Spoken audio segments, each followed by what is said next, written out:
ખાતે કુમારભાઈ કાનાણી નારાજ મામલો અલ્પેશ કથિરિયાનું નિવેદન આવ્યું સામે. કુમાર કાનાણીની વાત તેમના સ્તર પર યોગ્ય છે. ચૂંટણીમાં આમને સામને લડ્યા હોય ત્યારે તે પ્રશ્ન બાબતે તેમને મનમાં વાત હોય તે મીડિયા સમક્ષ તેમને મૂકી અમે કુમારભાઈને ચોક્કસ મનાવીશું. અલ્પેશ કથિરિયા હરીફ તરીકે સાથે હતા ત્યારે પણ આશીર્વાદ લીધા હતા અને હવે તો એક પાર્ટીમાં છે એટલે સ્વાભાવિક આશીર્વાદ લઈશું. અમે તેમને મળીશું અને અમારાથી કોઈ દુઃખ થયું છે તે બાબતે ચર્ચા કરીને અમે નિરાકરણ લાવીશું. નિવેદન આપ્યું છે આજે તમારા એમની જે વાતો છે એમના સ્તરે એકદમ વ્યાજબી વાત છે. એમણે જે જણાવ્યું છે કે ભાઈ નારાજગીનો કોઈ મને પ્રશ્ન નથી. સ્વાભાવિક છે કે ચૂંટણી સમય પર આમને સામને લડ્યા હોય તો વ્યક્તિગત વાતો હોય કે પાર્ટીની વાતો હોય એકબીજા સામેના પ્રશ્ન બન્યા હોય છે. એકબીજાની ચૂંટણીઓની અંદર પરિસ્થિતિઓના નિર્માણ થતા જ હોય છે. એટલે એમને પાર્ટી તરીકેના નિર્ણયમાં એમની નારાજગી નથી, પણ સ્વાભાવિક છે કે જે આમને સામને લડાઈ લડ્યા હતા, આમને સામને ચૂંટણી લડ્યા હતા, એ પ્રશ્ન બાબતથી એમને ચોક્કસ એમ પણ મનમાં જે પણ વાત હશે એમના મીડિયા સમક્ષ ચોક્કસ રજૂ કરી છે કે હું સિદ્ધાંતોને લીધે આવી શક્યા નથી. અને હવે વડીલ તરીકે ત્યારે પણ અમે એમના આશીર્વાદ લેતા હતા અને આવનારા દિવસોમાં પણ જ્યાં પણ એમના સાથ સહકાર સહયોગની જરૂર હશે તો ચોક્કસ લેતા રહીશું. નારાજગી કઈ રીતે દૂર કરશે? નારાજગીનો પ્રશ્ન જ નથી. એમને જ્યારે પાર્ટીના જોઈનિંગના જે પ્રશ્નની બાબત હતી એ બાબતમાં એમને જે પણ મંદુક હતી એમને વાત જાહેર કરી છે. નારાજગી એમને કોઈ પણ નહીં અને એમને પણ કોઈ પણ પ્રકારની નારાજગી નથી. સીધું એમને કીધું છે પાર્ટી તરફથી નારાજગી પર અલ્પેશભાઈએ જે પ્રહાર કર્યા હતા, ઇલેક્શન વખતે જે શબ્દો કહ્યા હતા, જનતા યાદ રાખતી હોય છે. તેને લઈને વ્યક્તિગત તેઓ નારાજ છે, તેના સિદ્ધાંતના વિરુદ્ધ. રાજકીય બાબતોમાં જ્યારે પણ આમને સામને ઉમેદવાર તરીકે લડતા હોય છે ત્યારે એકબીજા ઉપર પ્રહારો થતા જ હોય છે. એમણે અમારા ઉપર પ્રહાર કર્યા હોય, એમણે એના ઉપર પ્રહાર કર્યા હોય છે અને એક રાજનૈતિક અને વૈચારિક પ્રકારના પ્રહારો હોતા હોય છે. એમાં વ્યક્તિગત એમના ઉપરના પ્રહારો નથી કે એમણે કોઈ અમારા ઉપર વ્યક્તિગત પ્રહારો નથી કર્યા. અને ચૂંટણી સમયે આવું બધું બનતું હોય છે, પણ હવે જ્યારે પાર્ટીમાં સાથે રહીને કામ કરવાનું છે ત્યારે પાર્ટીની જે પ્રક્રિયા છે, પાર્ટીની જે વિચારધારા છે, પાર્ટીની જે ગાઈડલાઇન્સ છે પ્રમાણે સાથે મળીને કાર્ય કરતા છે. અલ્પેશભાઈ, એમને સ્ટેજ પર જ્યારે તમારું કેસરિયા ધારણ કરવાના હતા એ વખતે નહીં આવ્યા હતા. આ બાબતે તેમને પૂછવામાં આવ્યું હતું, તેમણે કીધું કે આમને સામને બોલવાનું થાય, વ્યક્તિગત લાગણી દુભાય એટલે માટે નહીં આવ્યા હતા. તો એવી તો કઈ લાગણી હતી? જ્યારે 2022ના વિધાનસભામાં અમે હરીફ ઉમેદવાર તરીકે લડ્યા હોય અને અમને અત્યારે એવું લાગતું હોય કે ભાઈ આવનાર વ્યક્તિ હરીફ તરીકે લડ્યા હોય એમનું સ્વાગત કરવું કે સન્માન કરવું એના સિદ્ધાંત વિરુદ્ધ લાગ્યું હોય તો સ્વાભાવિક છે કે હાજર ના રહી જાય.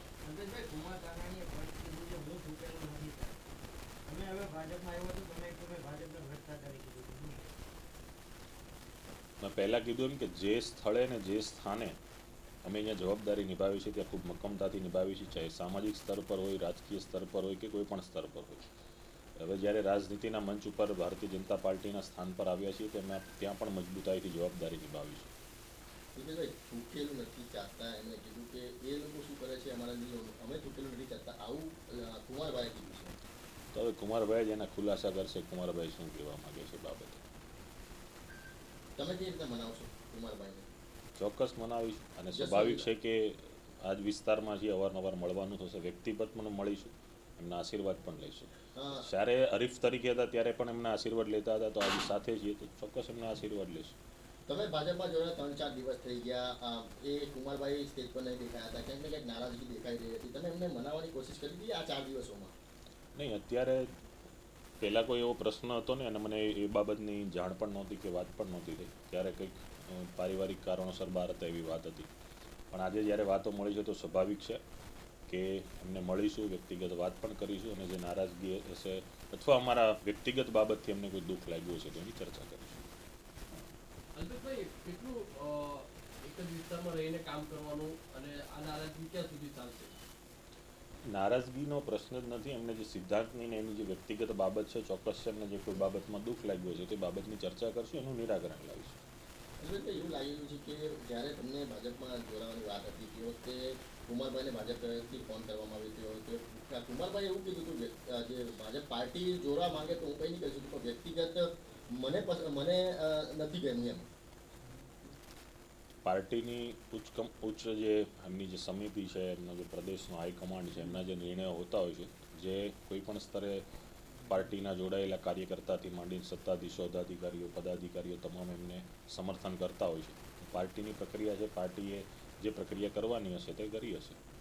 કુમાર કાકાને તમારી બીજેપી જોઈન ગમી નથી? એ જોડાણના દિવસોમાં એમને જે પ્રક્રિયા અને સિદ્ધાંતની વાત હતી હશે, આવનારા દિવસોમાં ચોક્કસ સૌ પાર્ટીની એક છત્રછાયા નીચે સાથે મળી કાર્ય કરીશું. આપમાં નિષ્ક્રિય રહેલા અલ્પેશ હવે ભાજપમાં કઈ રીતે કામ કરશે? પાર્ટીમાં હાલ કાર્યકર્તા તરીકે અમે જવાબદારી નિભાવી રહ્યા છીએ. પાર્ટી જ્યાં પણ આદેશ કરશે અથવા પાર્ટીની જ્યાં પણ અમારી જરૂરિયાત હશે, જે પ્રમાણેની કામગીરી સોંપશે, જે પ્રકારની જવાબદારી સોંપશે, એ પ્રમાણે અમે કાર્ય કરતા રહીશું. અલ્પેશભાઈ, તમે જ્યારે જેલમાંથી બહાર આવ્યા, ગબ્બર તરીકે બહાર આવ્યા, ત્યારે તમે કીધું જ્યારે જીવનનો માણસ નથી, હું રાજનીતિનો માણસ નથી, એ વખતે એવું ધ્યાન આપ્યું હતું. હવે રાજનીતિમાં આવવાનો શું મકસદ? સમય અને સંજોગો પર ઘણા બધા નિર્ણયો લેવાતા હોય છે. જ્યારે પણ અમે આંદોલનની પ્રક્રિયા 2015થી સ્ટાર્ટ કરી ત્યારે અમે અભ્યાસ સાથે જોડાયેલા હતા. ત્યારે રાજનીતિક બાબતોની સાથે જોડાવું, કઈ પાર્ટી સાથે જોડાવું, લડવું, શું નહીં, આવી કોઈ વસ્તુમાં ખબર પણ ના પડતી હોય. પછી જેમ જેમ આંદોલનમાં આગળ જતા ગયા, આવનારા દિવસોમાં જે પરિસ્થિતિ બની, કેસો બન્યા, પરિસ્થિતિમાં ઘણા આંદોલનોની અંદર સરકાર તરફથી વિશિષ્ટ કેસો પણ અમારા ઉપર થયા છે. ફરીથી ઇલેક્શનો આવ્યા, ચૂંટણીઓ આવી, સમાજોની માંગ બુલંદ બની, પરિસ્થિતિઓ ઉલટાણી. તો આવા સમય સંજોગના આધારે અમે રાજનીતિક નિર્ણયો લીધા છે. અલ્પેશભાઈ, જે રીતે પાસનું આંદોલન ચાલતું હતું એમાં કંઈક ને કંઈક કુમારભાઈનું સમર્થન સતત રહેતું હતું, લાગણી પણ સમર્થનવાળી રહેતી હતી. હવે એવું શું બન્યું અલ્પેશભાઈ અને કુમારભાઈની વચ્ચે કે આ હદની નારાજગી આવી ગઈ? એ હાલ તો આજના દિવસે મીડિયાના આપના માધ્યમથી જે વાત જાણવા મળી છે કે એમને સૈદ્ધાંતિક રીતે શક્ય નહોતું, પણ પાર્ટીના પ્લેટફોર્મ પર અને પાર્ટીના હિતના તરીકે એમને વ્યાજબી લાગ્યું છે.